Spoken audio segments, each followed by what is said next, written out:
હક્કી આવાજ ન્યૂઝ ચેનલમાં આપનું સ્વાગત છે। ડભોઈ તાલુકાના રાજુએ ગામેથી પસાર થતી નર્મદા માઇનોર કેનાલમાંથી પાણી છલકાતા ખેતરોમાં પાણી ઘૂસ્યા, પાકમાં મોટા પાયે નુકસાન।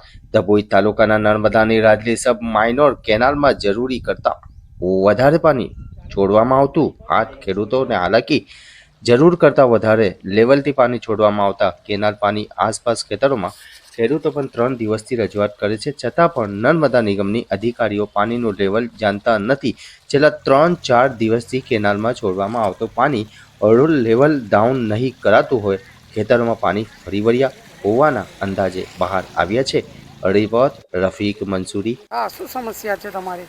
રાજલી માઇનોરમાંથી જે પાણી છોડવામાં આવ્યું છે નર્મદા નિગમનું, તે ખેતરોને મેં ભરાઈ ગયું છે અને નુકસાન થયું છે। ઘૂંટણ સમાનું પાણી ભરેલું છે અને રજૂઆત કરતો હોય અધિકારીઓને, કોઈ સાંભળવા તૈયાર પણ નથી। થઈ જશે એ શબ્દ વાપરે છે। કેટલા વીંગામાં નુકસાન હશે? 101 વીંગણમાં નુકસાન છે। કયો કયો પાક? કપાસ, દિવેલા, તુવેર અને વાલ। તો પાણી ક્યાંથી નીકળે છે? એ 3 કૂવા છે તેમાંથી નીકળે છે। ક્યાં સુધીને જાય પાણી? અરે ઘણું આગળ જતું રહે છે પાણી। જેટલું બધું ફૂલ પાણી છે તે રોકાય એવું જ નથી। ઉપર લોકો ખેડૂતો ઉપર એ કરે પણ નથી મેળ પડતો। કેનાલમાં આવ્યા પછી છલકાય છે? હા, કેનાલમાં આવ્યા પછી અતિશય પાણી આપવાથી જ્યારે જરૂરિયાત છે તે વખત પાણી આલતા નથી એ લોકો।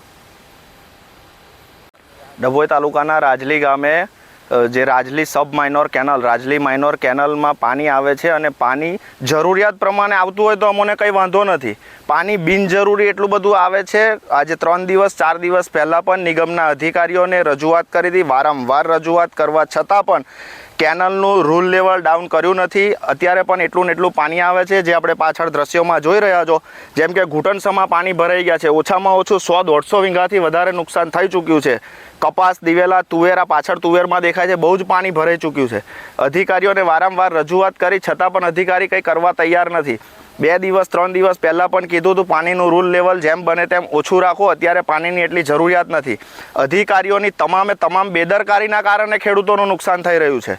જો પાણી કદાચ જરૂરિયાત હોય ને જરૂરિયાતના કારણે થોડું ઘણું નુકસાન થતું હોય તો ખેડૂત વેઠી શકે। અધિકારીની તમામ બેદરકારીના કારણે નુકસાન થઈ રહ્યું છે।